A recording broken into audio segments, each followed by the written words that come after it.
പ്രിയപ്പെട്ട നല്ല വീട് പ്രേക്ഷകരെ, യേശുക്രിസ്തുവിന്റെ മധുരമുള്ള നാമത്തിൽ നിങ്ങൾക്ക് ഞങ്ങളുടെ സ്നേഹാശംസകൾ. വീണ്ടും ഈ നല്ല വീട് എന്ന പരിപാടിയിലൂടെ നിങ്ങളെ കാണുന്നതിൽ വളരെ സന്തോഷമുണ്ട്. സ്ത്രീകളുടെ ഇടയിൽ ഒരു ഉണർവുണ്ടാകണം എന്നുള്ള ഒരു വലിയ ലക്ഷ്യത്തോടെ കർത്താവ് ഈ പരിപാടി സഹോദരൻ മോഹൻ സി ലാസറസ് അവർകളാൽ ആരംഭിക്കപ്പെട്ട് നടത്തിവരികയാണ്. അനേകം കുടുംബങ്ങൾ ഈ പരിപാടിയിലൂടെ അനുഗ്രഹിക്കപ്പെടുന്നതും പരിശുദ്ധാത്മാവ് ഈ പരിപാടിയിലൂടെ അനേകം കുടുംബങ്ങളിൽ ശക്തമായി പ്രവർത്തിക്കുന്നതും കണ്ട് ഞങ്ങൾ കർത്താവിന് നന്ദി അർപ്പിക്കുന്നു. നിങ്ങളിൽ പലരും നിങ്ങൾക്ക് ലഭിച്ച അനുഗ്രഹങ്ങളെക്കുറിച്ച് ഞങ്ങളെ അറിയിക്കുകയുണ്ടായി. അതിനായി കർത്താവിനെ ഞങ്ങൾ സ്തുതിക്കുന്നു. ഇപ്പോഴും ഈ പരിപാടിയിലൂടെ കർത്താവ് നിങ്ങളെ സമീപിച്ച് നിങ്ങളെ അനുഗ്രഹിക്കാൻ തയ്യാറായിരിക്കുകയാണ്. നിങ്ങളുടെ പ്രശ്നം എന്തു തന്നെയായാലും അത് തീർത്തു തരാൻ കർത്താവിന് ശക്തിയുണ്ട്. നിങ്ങളുടെ എല്ലാ പ്രശ്നങ്ങളും അകറ്റി കർത്താവ് നിങ്ങളെ സന്തോഷിപ്പിക്കും. ഇപ്പോൾ നിങ്ങൾ എല്ലാവരും ആകാംക്ഷയോടെ കാത്തിരിക്കുന്ന ജ്യോതി ചേച്ചി നാടകം.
എന്താ ഇത്? ഞാൻ ചോദിച്ച ചോദ്യങ്ങൾക്കൊന്നും ഒരു മറുപടിയും പറഞ്ഞില്ലല്ലോ. നീ എന്താ ചോദിച്ചേ? ആർക്ക് വേണ്ടി ഇത്രയും കടം വാങ്ങിയത്? ഞാൻ എത്ര നാളായിട്ട് ചോദിക്കുക, ഇതിനൊന്നും മറുപടി ഇല്ലേ? 5 ലക്ഷം രൂപ കടം വരുന്ന രീതി എന്താ ചെയ്തത്? ആൾക്കാരൊക്കെ വേറെ രീതിയിലാ സംസാരിക്കുന്നെ. ഈ വേറെ എന്ന് പറഞ്ഞാ എങ്ങനെയാ?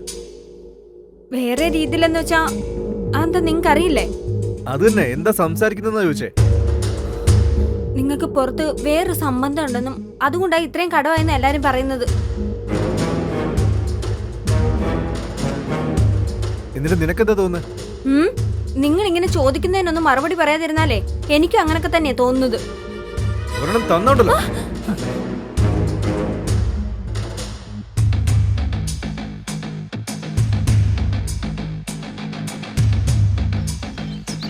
ഇതാ കണ്ടില്ലേ, ഇപ്പോഴും നിങ്ങൾക്ക് ഇതിനൊന്നും മറുപടി പറയാൻ വയ്യ. നിനക്കിപ്പോ എന്താ അറിയേണ്ടത്? പുറത്ത് ആൾക്കാർ പറയുന്നൊക്കെ സത്യമാണോന്ന് പറഞ്ഞാൽ മതി. 5 ലക്ഷം രൂപ നിങ്ങൾക്ക് എങ്ങനെ കടവായെന്ന് പറ. അറിഞ്ഞിട്ട് നീ എന്ത് ചെയ്യാൻ പോവാ? പറ. എന്തിനാ മറുപടി പറയാതെ ഇങ്ങനെ ഉരുണ്ട് കളിക്കുന്നേ? നിന്റെ മുന്നിൽ ഉരുണ്ട് കളിക്കേണ്ട ആവശ്യം എനിക്കില്ല. എന്നാ നിങ്ങൾക്ക് ഉത്തരം പറഞ്ഞൂടെ? സമയമാകുമ്പോ ഞാനത് പറയാം.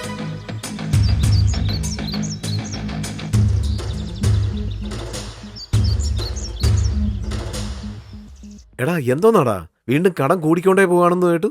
ഇപ്പഴല്ലേ കുറെ അടച്ചത്, പിന്നെ നിനക്ക് എങ്ങനെയാ കടം വന്നത്? അത് സത്യം പറഞ്ഞാൽ എനിക്കും അറിയില്ല. അതെങ്ങനെയാടാ അറിയാതെ പോകുന്നത്? പുറത്ത് നിന്നെക്കുറിച്ച് പലതും പറയുന്നുണ്ട്, അതൊക്കെ സത്യമാണോ? നാട്ടുകാർ പലതും പറയും, എന്നിട്ടിപ്പോ ഞാൻ എന്ത് ചെയ്യാനാ? തീയില്ലാതെ പുകയൊന്നും വരത്തില്ല. ഈ കടം വാങ്ങിച്ച പൈസയൊക്കെ വെച്ച് എന്താ ചെയ്യുന്നത്? വല്ല ബിസിനസ്സും ചെയ്തില്ലെങ്കിൽ നഷ്ടമെന്നെങ്കിലും പറയാം. പക്ഷെ നീ വർക്ക് ചെയ്യുന്നത് ഒരു ഓഫീസിലല്ലേ? നീ ചോദിച്ചുകൊണ്ട് ഞാൻ നിന്നോടൊരു കാര്യം പറയാം. ഞാൻ പുതുതായിട്ടൊരു ബിസിനസ് സ്റ്റാർട്ട് ചെയ്തു. അതിൽ ചെറിയ നഷ്ടങ്ങളൊക്കെ ഉണ്ടായി. അത് വീട്ടാനായിട്ട് ഞാൻ കുറച്ച് കടവും വാങ്ങിച്ചു. അങ്ങനെ എങ്ങനെയൊക്കെ സംഭവിച്ചു പോയതാ. നീ പറയുന്നത് വിശ്വസിക്കുന്ന പോലെ ഇല്ലല്ലോ. ഞാനിപ്പോ എന്ത് പറഞ്ഞാ നീ വിശ്വസിക്കുക? വിശ്വസിക്കാൻ എന്താ ചെയ്യേണ്ടത്? ശരി, വിട്ടേക്ക്.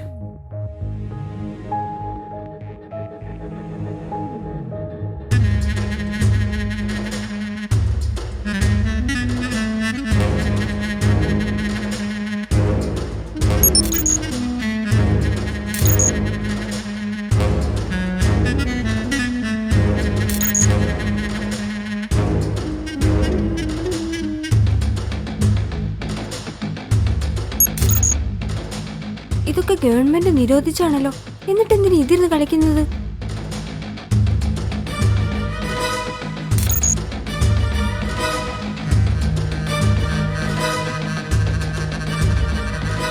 എന്താ ഗണേശ, കാശ് വാരി വെതറുവാണല്ലോ. ഒന്ന് പോ ചേട്ടാ, ലക്ഷക്കണക്കിനാ നഷ്ടം സംഭവിച്ചുകൊണ്ടിരിക്കുന്നത്. അതിനൊക്കെ കുറച്ച് കള്ളത്തരമൊക്കെ വേണം. ഈ ചീട്ടുകളി എന്ന് പറയുന്നത് ഒരു കലയാ. അതിനുള്ളിൽ ഇറങ്ങി കളിക്കണം. അതാ ചേട്ടാ എനിക്കും മനസ്സിലാവത്തെ. ഈ ചേട്ടൻ അതിലെ കില്ലാടിയല്ലേ. അതുകൊണ്ടല്ലേ ഞാൻ നിങ്ങളുടെ കൂടെ കൂടിയത്. അതിന്റെ ടെക്നിക്കൊക്കെ എനിക്കും കൂടെ ഒന്ന് പറഞ്ഞു കേട്ടാ. പിന്നെ ഉറപ്പായിട്ടും. ചേട്ടൻ പുതുതായിട്ട് ബൈക്കൊക്കെ വാങ്ങിച്ചോന്ന് കേട്ടല്ലോ. പോരാത്തതിന് ഗെറ്റപ്പും മാറി. അതേടോ. ചേട്ടൻ എങ്ങനെ ഈ കാശൊക്കെ ഉണ്ടാക്കാൻ പറ്റുന്നത്? എങ്ങനെങ്കിലും എന്റെ അടുത്തുനിന്ന് രഹസ്യം അടിച്ചു മാറ്റാൻ വേണ്ടി ശ്രമിക്കുക അല്ലേ? അതേട്ടാ. അതിരിക്കട്ടെ, നിനക്ക് വേറെ വല്ല സെറ്റപ്പും ഉണ്ടോ? അത് കാരണമാണ് നീ നാട് മൊത്തം കടം വാങ്ങിച്ചെന്ന് നാട്ടുകാരൊക്കെ പറയുന്നുണ്ടല്ലോ. സത്യമാണോ? ഒരു വീട് തന്നെ മാനേജ് ചെയ്യാൻ പറ്റുന്നില്ല, അപ്പോഴാ വേറൊരു വീട്. എല്ലാം കള്ള ചേട്ടാ. അപ്പൊ അത് സത്യമൊന്നുമല്ലേ? ഉണ്ടായിരുന്ന കാശ് മുഴുവൻ ഞാൻ ആ റമ്മിയിലിട്ടു.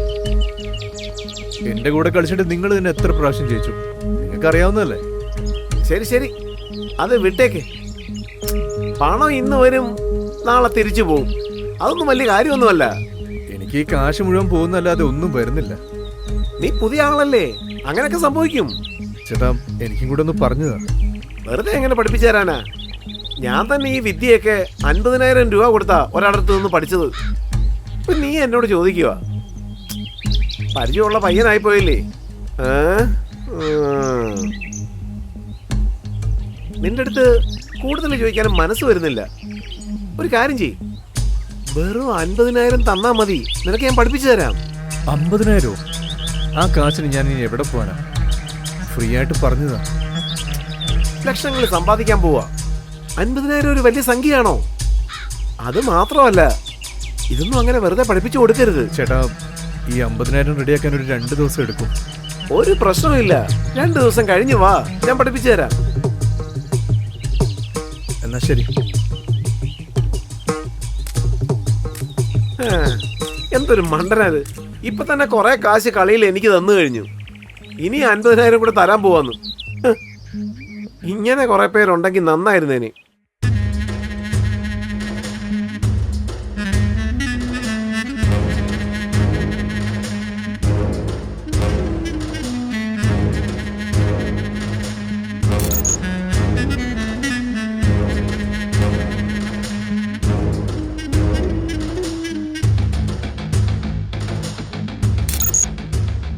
എന്താ ഇത്? ഈ സമയത്ത് ഇത് കളിച്ചോണ്ടിരിക്കുകയാണല്ലോ.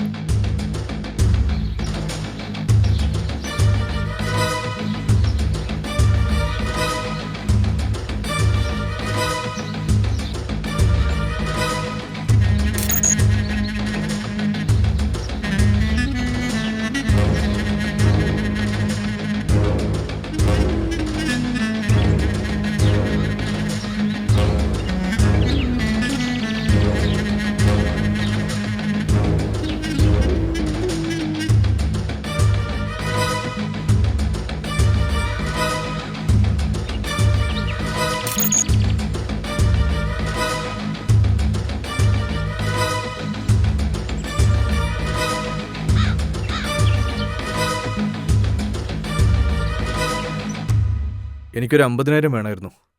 50,000? എന്തിന്? ഒരാൾ അർജന്റായിട്ട് ചോദിച്ചിട്ടുണ്ടായിരുന്നു. ആർക്ക്? നിന്റെ കയ്യിൽ ഉണ്ടോ ഇല്ലയോ? നിന്നെ കൊണ്ട് പറ്റോ ഇല്ലയോ? കാശൊന്നും തരാൻ പറ്റില്ല. നിങ്ങൾ ഇതും കൊണ്ടുപോയി എന്ത് ചെയ്യുമെന്ന് എനിക്ക് നന്നായിട്ട് അറിയാം. ഞാൻ എന്ത് ചെയ്യാനാ? നിങ്ങൾ എന്താ കളിക്കുന്നതെന്നും എതിലാകപ്പെട്ടെന്നും എനിക്ക് നന്നായിട്ട് അറിയാം.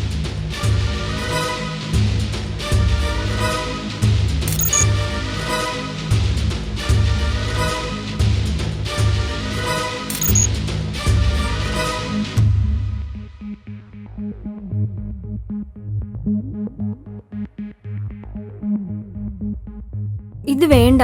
ഗവൺമെന്റ് ഇത് നിരോധിച്ചതാ. പ്ലീസ്, നിങ്ങൾ ഇങ്ങനെ നശിച്ചു പോകരുത്. എത്ര പേരാ ഇതുമൂലം ആത്മഹത്യ ചെയ്തേന്നറിയോ? വേണ്ട, വിട്ടേക്ക്.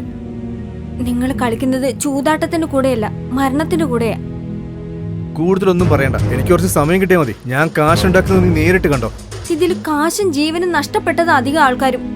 സമ്പാദിച്ചവരായിട്ട് ആരുമില്ല. ഇത് വെച്ച് ഞാൻ സമ്പാദിക്കും. നമുക്കിത് വേണ്ട. എനിക്ക് കാശിനേക്കാളും നിങ്ങളാണ് മുഖ്യം. നിങ്ങളെ നഷ്ടപ്പെടുത്താൻ ഞാൻ ആഗ്രഹിക്കുന്നില്ല. ആവശ്യമില്ലാതെ നീ വെറുതെ സംസാരിക്കണ്ട. നിന്റെ കയ്യിൽ 50,000 ഉണ്ടോ ഇല്ലയോ? ഇല്ല ഇല്ല ഇല്ല.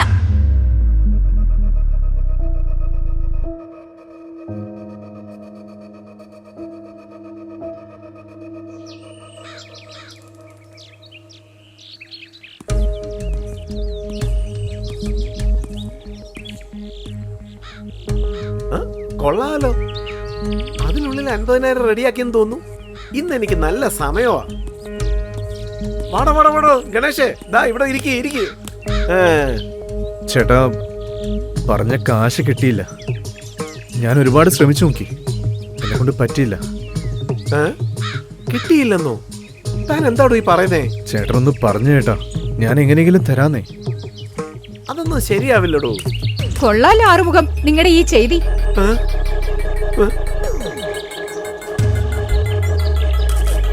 നിങ്ങൾ നശിച്ചു പോരാഞ്ഞിട്ട് ഇപ്പൊ ഗണേശനെ നശിപ്പിക്കാൻ നോക്കുക. ഇതൊക്കെ ശരിയാണെന്ന് തോന്നുന്നുണ്ടോ? ചേച്ചി, അതായത് എന്തിനാ നിന്ന് പരുങ്ങുന്നത്? എന്താ ഗണേഷ്, പഠിച്ച നിങ്ങൾ തന്നെ ഇങ്ങനെ ചെയ്താൽ എങ്ങനെയാ? ഗണേഷ്, ടെക്നോളജിയെ കുറിച്ച് നല്ല വിവരമുള്ള നിങ്ങൾ തന്നെ ഇങ്ങനെ അടിമയായി പോയല്ലോ ഓർക്കുമ്പോ എനിക്ക് സങ്കടം തോന്നുക. ഇങ്ങനെ റമ്മി കളിക്കുന്നതിൽ നിങ്ങൾ പണം നഷ്ടപ്പെടുത്തുന്നില്ലേ? അതെങ്ങനെയാണെന്നറിയോ? നിങ്ങളുടെ ഓപ്പോസിറ്റിൽ കളിക്കുന്നത് മനുഷ്യരല്ലെന്നറിയണം. എല്ലാം രൂപകൽപ്പന ചെയ്ത പ്രോഗ്രാമാ.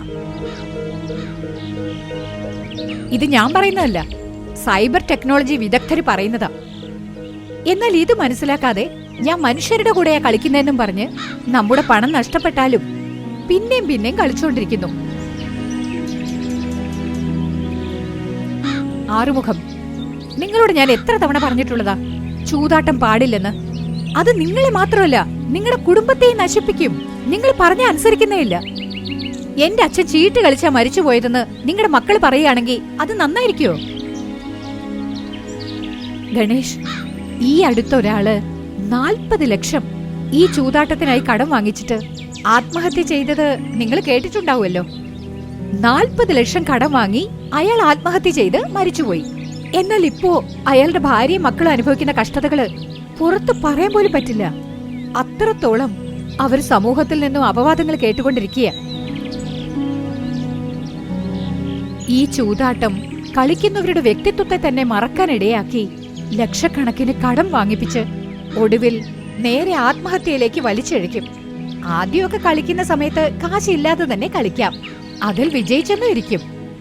എന്നാ പോകുന്തോറും നിങ്ങൾ പണം വെച്ച് കളിക്കാൻ തുടങ്ങും. അങ്ങനെ കളിക്കുമ്പോ ചെറിയൊരു വിജയം ഉണ്ടായേക്കാം. പോയ പണം തിരിച്ചെടുക്കാൻ വീണ്ടും നിങ്ങള് കടം വാങ്ങിച്ചിട്ടെങ്കിലും പണം വെച്ച് കളിക്കും. ഒടുവിൽ ആ കളിക്ക് നിങ്ങൾ അടിമയായി തീരുകയാണ്. ഇതും ഏറെക്കുറെ ഒരു മനോരോഗം പോലെ തന്നെയാ. എന്നാൽ ഇതിൽ നിന്നും പുറത്തു വരാൻ യേശു നിങ്ങളെ തീർച്ചയായും സഹായിക്കും. അവന് മാത്രമേ ഇതിൽ നിന്ന് നിങ്ങളെ പുറത്തു കൊണ്ടുവരാൻ പറ്റൂ. അടിമത്തത്തിന്റെ ബന്ധനങ്ങളെ അവൻ അഴിച്ചു കളയും. ദയവ് ചെയ്ത് കർത്താവിനോട് സഹായം ചോദിക്കും. അവൻ നിങ്ങളെ തീർച്ചയായും സഹായിക്കും.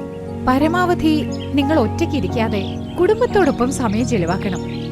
സുധേ,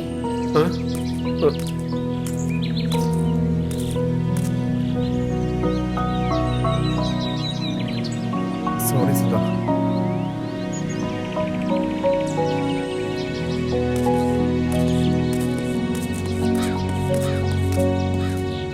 ആറുമുഖം, ഇനി കൂടുതലായി ഞാൻ നിങ്ങൾക്ക് അഡ്വൈസ് തരേണ്ട ആവശ്യമില്ലെന്ന് എനിക്ക് തോന്നുന്നു. എന്നോട് ക്ഷമിക്കണം ചേച്ചി, ഞാൻ പോവാ.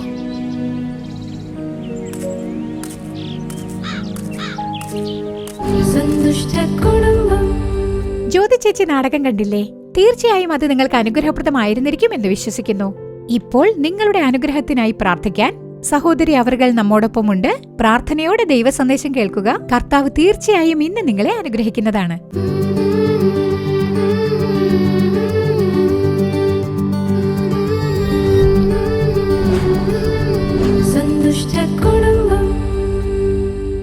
യേശുക്രിസ്തുവിന്റെ മധുരമുള്ള നാമത്തിൽ നിങ്ങൾക്ക് എല്ലാവർക്കും സ്നേഹാശംസകൾ അറിയിച്ചുകൊള്ളുന്നു.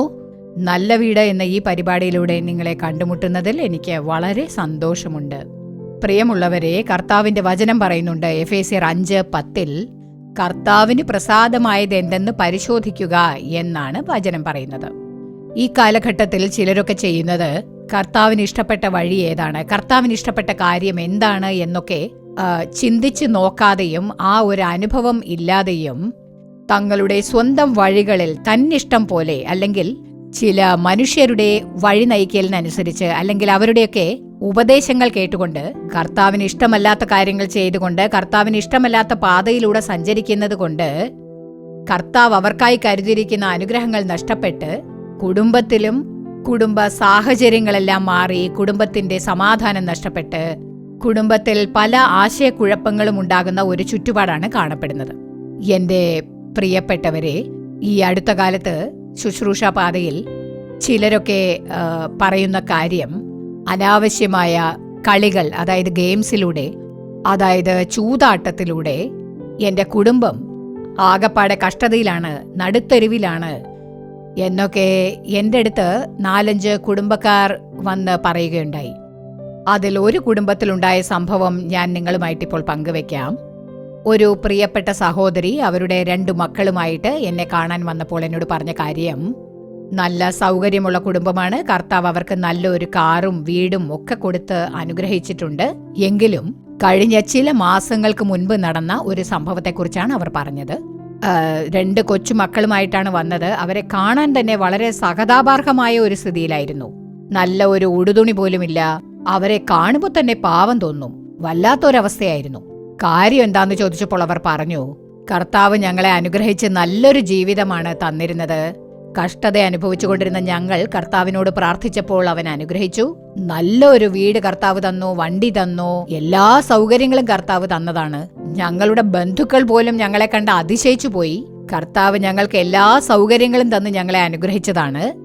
ഞങ്ങളുടെ വീട്ടിൽ സഹായത്തിനായി ജോലിക്കാരെ പോലും വെച്ചിരുന്നു. അത്രത്തോളം സൗകര്യമുണ്ടായിരുന്നു.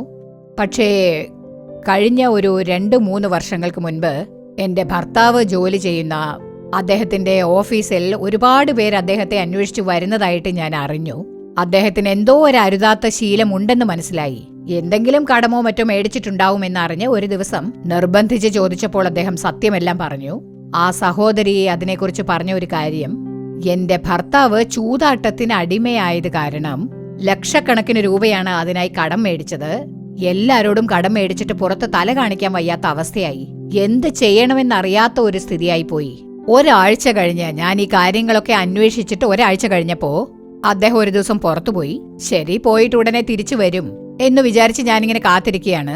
ദിവസങ്ങൾ പോയി, ആഴ്ചകൾ പോയി, മാസങ്ങൾ പോയി, എവിടെ പോയി, എന്ത് സംഭവിച്ചു എന്നൊന്നും അറിയില്ല.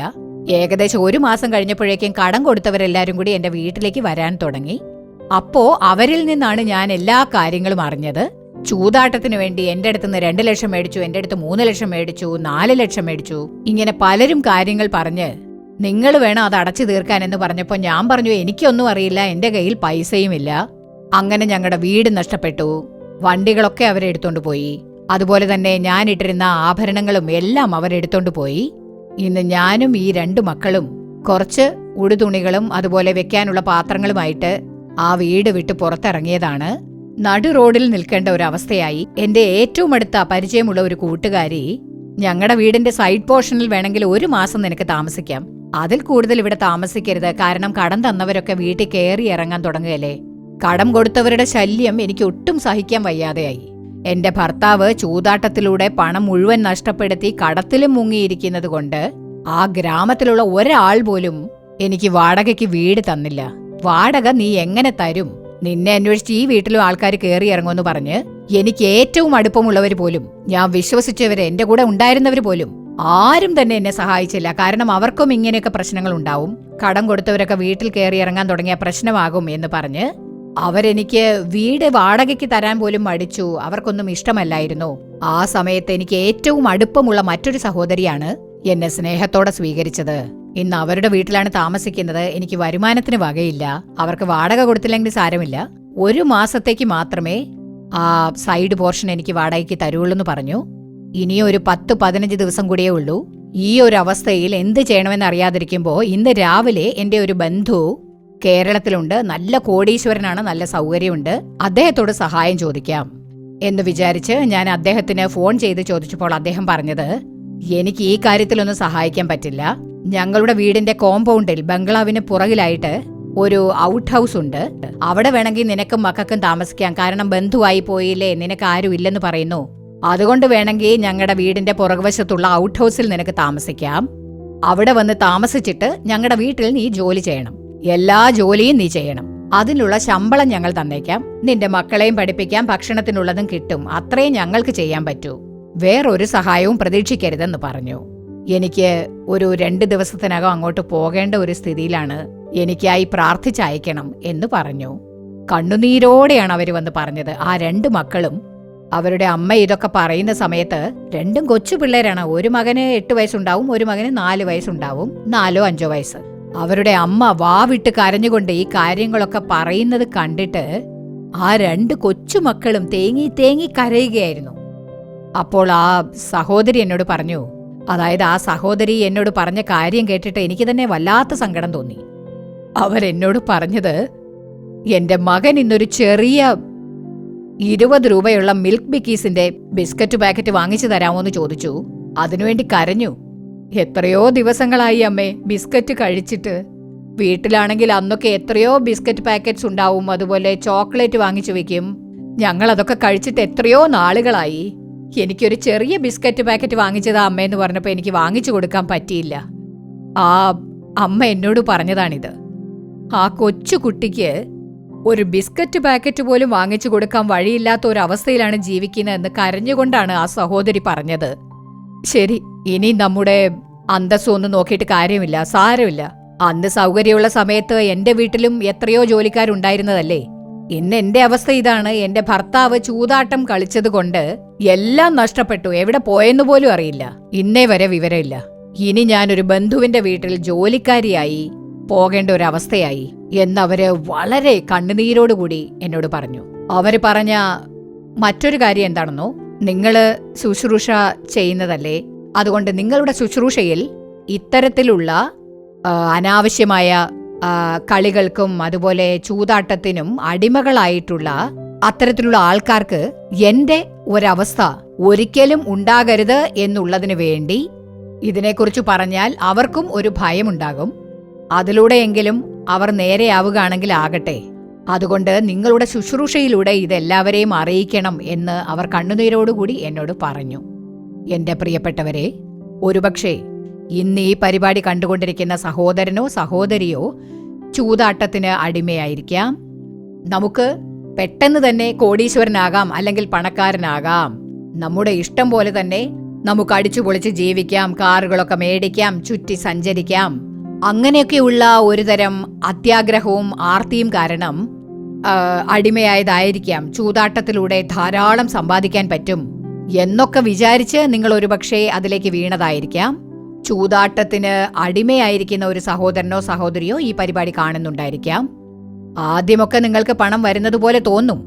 പിന്നീട് അതിലൂടെ വന്ന പണം മാത്രമല്ല നഷ്ടപ്പെടുന്നത്, നിങ്ങളുടെ അടുത്ത് എന്തൊക്കെയുണ്ടോ അതെല്ലാം തന്നെ ആ ചൂതാട്ടം നിങ്ങളുടെ അടുത്ത് നിന്ന് വാരിയെടുത്തുകൊണ്ട് പോകും. ഇന്ന് ഞാൻ ഒരു സഹോദരിയുടെ അനുഭവത്തെക്കുറിച്ച് പറഞ്ഞതുപോലെ ഇനിയും ഒരു 3-4 പേരുടെ അനുഭവങ്ങൾ പറയാനുണ്ട്. അതുകൊണ്ട് ഇന്ന് നിങ്ങൾ മനസ്സിലാക്കുക, കർത്താവിനെ അനുഗ്രഹിക്കാൻ പറ്റൂ. കർത്താവിനെ നമ്മളെ ഉയർത്താൻ കഴിയൂ. കർത്താവിന്റെ കരങ്ങളിലാണ് അനുഗ്രഹമുള്ളത്. ആർക്കായാലും ഉയർച്ച നൽകാൻ കർത്താവിനെ സാധിക്കൂ. അതുകൊണ്ട് നിങ്ങൾക്ക് തന്നിരിക്കുന്ന അനുഗ്രഹം കർത്താവിന്റെ കരങ്ങളിൽ ഏൽപ്പിച്ച് നിങ്ങൾക്ക് എന്തൊക്കെ ആഗ്രഹമുണ്ടെങ്കിലും കർത്താവിനോട് ചോദിക്കുക. തക്ക സമയത്ത് അതാത് കാലത്ത് അവനെല്ലാം കൃത്യമായി ചെയ്തു തീർക്കുന്ന കർത്താവാണ്. അവനറിയാം ഏത് സമയത്താണ് അനുഗ്രഹം കൊടുക്കേണ്ടത്. നിന്നെ അഭിവൃദ്ധിപ്പെടുത്തി ഉയർത്തും എന്ന് പറഞ്ഞവനാണ് നമ്മുടെ കർത്താവ്. നിങ്ങളെ അവൻ അനുഗ്രഹിക്കും. നിങ്ങളെ മറ്റുള്ളവർക്ക് അനുഗ്രഹമാക്കി തീർക്കും. നിങ്ങളുടെ ആഗ്രഹങ്ങളെല്ലാം നിറവേറ്റും. അതുകൊണ്ട് ഇന്ന് നിങ്ങൾ ഒരുപക്ഷേ ചൂതാട്ടത്തിന് അടിമയായി ജീവിച്ചുകൊണ്ടിരിക്കുകയായിരിക്കാം. ആദ്യം നിങ്ങൾ വ്യക്തമായ ഒരു ചിന്തയോടെയും ബുദ്ധിയോടെയും പ്രവർത്തിക്കാൻ പഠിക്കുക. നിങ്ങളുടെ ചിന്തയിൽ വ്യക്തതയുണ്ടാകണം. ഇതൊരിക്കലും ഉയർച്ച നൽകില്ല. ചൂതാട്ടം അനാവശ്യമാണ്. നമ്മുടെ സന്തോഷവും അനുഗ്രഹവും സമാധാനവും എല്ലാം അത് വാരിക്കൊണ്ടുപോകും. ആ ഒരു ചിന്ത, ആ ഒരു തീരുമാനം നിങ്ങളുടെ മനസ്സിലെപ്പോഴും ഉണ്ടായിരിക്കണം. അതുമാത്രമല്ല, ഒരുപക്ഷേ ഈ പരിപാടി കണ്ടുകൊണ്ടിരിക്കുന്ന നിങ്ങൾ, എനിക്കറിയാം ഇത് കാരണം എല്ലാം എനിക്ക് നഷ്ടപ്പെട്ടു, ഇനിയും ഞാനിങ്ങനെ ചൂതാട്ടം നടത്തിക്കൊണ്ടിരുന്നാൽ ഇതിനേക്കാളും മോശമായ അവസ്ഥയിലേക്ക് വീഴും, എനിക്കറിയാം. എങ്കിലും ഞാൻ അറിയാതെ തന്നെ എങ്ങനെയോ ഞാൻ വീണ്ടും അതിലേക്ക് വീഴുകയാണ്. എന്ത് ചെയ്യണമെന്ന് എനിക്ക് അറിയുന്നില്ല. അത് കളിക്കാതിരുന്നാൽ എനിക്കെന്തോ ഒരു ഭ്രാന്ത് പിടിച്ചതുപോലെയാകുന്നു. എനിക്കെന്തോ നഷ്ടപ്പെട്ടതുപോലെ തോന്നുന്നു. എനിക്ക് സന്തോഷമില്ല, സമാധാനമില്ല, സ്വസ്ഥതയില്ല. അതുകൊണ്ടൊരു പണത്തിനുള്ള ആർത്തി എനിക്കുണ്ട്. ഇങ്ങനെയുള്ള ഒരു അടിമത്തത്തിൽ നിങ്ങൾ ജീവിച്ചു കൊണ്ടിരിക്കുകയായിരിക്കാം. ഈ കാര്യത്തിൽ നിന്നും സ്വാതന്ത്ര്യം നൽകാൻ യേശുവിന് മാത്രമേ സാധിക്കൂ. പുത്രൻ സ്വാതന്ത്ര്യം വരുത്തിയാൽ നിങ്ങൾ സാക്ഷാൽ സ്വതന്ത്രരാകും എന്ന് ബൈബിൾ പറയുന്നുണ്ട്. അതുകൊണ്ട് ഇന്ന് നിങ്ങൾ കർത്താവേ, ഇത് തെറ്റാണ്, ഇത് ദോഷമാണ്, ഇത് കാരണം എന്റെ എല്ലാ അനുഗ്രഹങ്ങളും നഷ്ടമാകുന്നുണ്ടെന്ന് എനിക്കറിയാം, ഇതിൽ നിന്ന് സ്വതന്ത്രനാകാൻ എന്നെ അങ്ങ് തന്നെ സഹായിക്കണം എന്ന് അപേക്ഷിക്കുക. കർത്താവ് കരുണയുള്ളവനാണ്, സഹായിക്കുന്നവനാണ്, അവൻ കൃപയുള്ളവനാണ്. കർത്താവിനോട് പറയുക, ഇത് തെറ്റാണെന്ന് എനിക്ക് അറിയാം, ഇന്നേ വരെ ഞാൻ അങ്ങയുടെ ഹിതമനുസരിച്ച് പ്രവർത്തിച്ചിട്ടില്ല, എന്റെ ആ പ്രവൃത്തികൾക്കായി എന്നോട് അങ്ങ് ക്ഷമിക്കണം, എന്നോട് കരുണ തോന്നി ഈ അടിമത്തത്തിൽ നിന്ന് എനിക്ക് സ്വതന്ത്രനാകാൻ അങ്ങ് തന്നെ എന്നെ സഹായിക്കണം. ഈ ചിന്തകളിൽ നിന്ന് എന്നെ അങ്ങ് പുറത്തു കൊണ്ടുവരണേ. എന്നെ വഞ്ചിക്കുന്ന, എന്നെ പറ്റിക്കുന്ന ഈ ചൂതാട്ടത്തിൽ നിന്ന്, ആ ഒരു ചിന്തയിൽ നിന്ന് എന്നെ കർത്താവേ എനിക്കൊരു സ്വാതന്ത്ര്യം നൽകണേ. ഇനി ഒരിക്കലും ഞാൻ ഇതിലേക്ക് വീഴാത്ത വിധം അങ്ങ് തന്നെ എന്നെ കാക്കണേ. അങ്ങയുടെ കരങ്ങളിൽ ഞാൻ എന്നെ ഏൽപ്പിക്കുകയാണ് എന്ന് പറഞ്ഞ് കണ്ണുനീരോടുകൂടി സ്വയം സമർപ്പിച്ച് പ്രാർത്ഥിക്കുകയാണെങ്കിൽ കർത്താവ് ഈ അടിമത്തത്തിൽ നിന്ന് നിങ്ങളെ സ്വതന്ത്രരാക്കും. കർത്താവിന് ഹിതമുള്ള പാതയിലൂടെ സഞ്ചരിക്കാൻ, അവനിഷ്ടമുള്ള കാര്യങ്ങൾ ചെയ്യാൻ കർത്താവ് കൃപ നൽകുന്നതാണ്.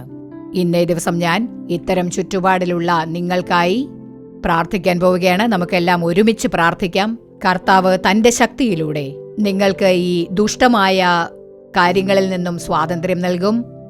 കർത്താവിന്റെ നാമം നിങ്ങളിലൂടെ മഹത്വപ്പെടും. നമുക്കിപ്പോൾ പ്രാർത്ഥിക്കാം. സ്തോത്രമർപ്പിക്കുന്നു രാജാവേ, ഞങ്ങൾ അങ്ങേ നന്ദിയോടുകൂടി സ്തുതിക്കുന്നു, സ്തോത്രമർപ്പിക്കുന്നു. ഹൃദയത്തിന്റെ ആഴത്തിൽ നിന്നും ഞങ്ങൾ അങ്ങേക്ക് നന്ദി അർപ്പിക്കുന്നു. ഇന്നേ ദിവസം കർത്താവേ, ഈ പരിപാടിയിലൂടെ ഓരോരുത്തരോടും അങ്ങ് സംസാരിച്ചതിനായി നന്ദി അർപ്പിക്കുകയാണ്. അങ്ങേക്ക് ഇഷ്ടമല്ലാത്ത ചൂതാട്ടത്തിനും അതുപോലെയുള്ള പല കളികൾക്കും അടിമകളായിരിക്കുന്ന ഇവരെ ഓരോരുത്തരെയും അങ്ങയുടെ കരങ്ങളിൽ ഭരമേൽപ്പിച്ച് പ്രാർത്ഥിക്കുന്നു. വ്യക്തമായ ചിന്തകളോടുകൂടി, വ്യക്തമായ ബുദ്ധിയോടുകൂടി പ്രവർത്തിക്കാൻ കർത്താവേ ഇവരോരോരുത്തരെയും അങ്ങ് സഹായിക്കണമേ. ഇത്തരം കളികളിലൂടെ എല്ലാ അനുഗ്രഹങ്ങളും നഷ്ടമാകുമെന്നിവർക്ക് ബോധ്യപ്പെടുത്തി കൊടുക്കണേ കർത്താവേ. ഒരു വ്യക്തതയോടുകൂടി അങ്ങയുടെ മുൻപാകെ കാത്തിരുന്ന് പ്രാർത്ഥിക്കുവാൻ കർത്താവ് കൃപ നൽകണേ എന്ന് പ്രാർത്ഥിക്കുകയാണ്. അങ്ങയുടെ കരുണ ഇവരിൽ ഉണ്ടാകട്ടെ കർത്താവേ. ഓരോരുത്തരെയും കർത്താവേ ഈ ദുഷ്ടമായ വഴികളിൽ നിന്നും സ്വതന്ത്രരാക്കി അങ്ങയുടെ ഹിതപ്രകാരം ഇവർ സഞ്ചരിക്കുവാൻ, അങ്ങയ്ക്ക് ഹിതമുള്ള കാര്യങ്ങൾ മാത്രം ഇവർ ചെയ്യുവാനായി, അങ്ങയുടെ വചനപ്രകാരം ജീവിക്കുവാൻ കർത്താവേ ഓരോരുത്തരെയും ഭരമേൽപ്പിച്ച് പ്രാർത്ഥിക്കുന്നു യേശുവേ. ഇന്ന് എന്നോടൊപ്പം ചേർന്ന് പ്രാർത്ഥിക്കുന്ന ഓരോരുത്തരെയും അങ്ങ് അനുഗ്രഹിച്ച് സ്വാതന്ത്ര്യം നൽകണമേ. ഇനി ഒരിക്കലും ഇവർ ചൂതാട്ടത്തിൽ വീഴാത്തവണ്ണം അങ്ങയുടെ കരങ്ങളിൽ ഏൽപ്പിച്ചു കൊടുത്ത് പ്രാർത്ഥിക്കുന്നതിനായി ഒരു പ്രാർത്ഥനയുടെ ആത്മാവിനെ ഇവർ നൽകുവാനായി പ്രാർത്ഥിക്കുകയാണ് കർത്താവെ. ഇതുവരെ അവരെ വഞ്ചിച്ചിരുന്ന, കബളിപ്പിച്ചിരുന്ന ആ ദുഷ്ടമായ ആത്മാവുകൾ ഇവരെ വിട്ടു പുറത്തു പോകുന്നതിനായി യേശുവിന്റെ നാമത്തിൽ പ്രാർത്ഥിക്കുകയാണ്. കർത്താവ് ഞങ്ങളുടെ പ്രാർത്ഥന കേട്ടതിനായി നന്ദി. അങ്ങയുടെ നാമം മഹത്വപ്പെടുന്നതിനായി സ്തോത്രമർപ്പിക്കുന്നു. അങ്ങയുടെ നാമം മഹത്വപ്പെടട്ടെ. യേശുവിലൂടെ പ്രാർത്ഥന കേൾക്കണമേ നല്ല പിതാവേ, ആമേൻ. പ്രിയമുള്ളവരെ, കർത്താവ് നമ്മുടെ പ്രാർത്ഥന കേട്ടിരിക്കുന്നു. ഇന്നു മുതൽ കർത്താവിനോട് മുട്ടിപ്പായി പ്രാർത്ഥിക്കുക. കർത്താവെ, ഈ ചിന്ത എനിക്ക് ഒരിക്കലും ഉണ്ടാവരുത്. അങ്ങ് എന്റെ ചുമതല ഏറ്റെടുത്ത് എന്നെ വഴി നയിക്കണമേ. അങ്ങയുടെ ഹിതപ്രകാരം എന്നെ വഴി നയിക്കണേ. അങ്ങയുടെ ഹിതം പോലെ ഞാൻ പ്രവർത്തിക്കുമെന്ന് കർത്താവിന്റെ കരങ്ങളിൽ ഭരമേൽപ്പിക്കുമ്പോൾ അവൻ പ്രാർത്ഥന കേൾക്കുന്നവനായി, കരം പിടിച്ചു വഴി നടത്തുന്നവനായി നിങ്ങളെ അവൻ മുന്നോട്ട് കൊണ്ടുപോകും. നിങ്ങൾ മുഖേന കർത്താവിന്റെ നാമം മഹത്വപ്പെടും. ആമേൻ. പ്രിയമുള്ളവരെ, ഇന്നത്തെ പരിപാടി നിങ്ങൾക്ക് അനുഗ്രഹപ്രദമായിരുന്നിരിക്കും എന്ന് ഞങ്ങൾ വിശ്വസിക്കുന്നു. നിങ്ങൾക്ക് ലഭിച്ച നന്മകളെക്കുറിച്ചും അനുഗ്രഹങ്ങളെക്കുറിച്ചും ഞങ്ങളെ അറിയിക്കാൻ മറക്കരുത്. നിങ്ങളുടെ പ്രാർത്ഥനാക്കുറിപ്പുകൾ എന്തുതന്നെയായാലും അത് ഇമെയിലിലൂടെയോ കത്തുകളിലൂടെയോ ഞങ്ങളെ അറിയിക്കുക. നിങ്ങൾക്കായി പ്രാർത്ഥിക്കാനും ഉപദേശങ്ങൾ നൽകാനും സഹോദരൻ മോഹൻ സി ലാസറസ് അവർകളും മറ്റ് ശുശ്രൂഷകരും തയ്യാറായിരിക്കുന്നു. നാളെയും അതുപോലെ മറ്റന്നാളും തത്സമയ സംപ്രേഷണം ചെയ്യാനിരിക്കുന്ന വരുവിൻ പ്രാർത്ഥിക്കാമെന്ന പരിപാടി കുടുംബത്തോടെ കാണാൻ മറക്കരുത്. വീണ്ടും അടുത്തയാഴ്ച ഇതേ സമയം ഇതേ പരിപാടിയിലൂടെ കാണാം. അതുവരെ ദൈവകൃപ നിങ്ങളോടൊത്തുണ്ടാകുമാറാകട്ടെ. For further details and prayer support, contact Jesus Redeems Ministries, Nalumavudi, Thuthukudi District, 628-211. Our phone number 04639-353535. info@jesusredeems.org. Our website www.jesusredeems.com. God bless you.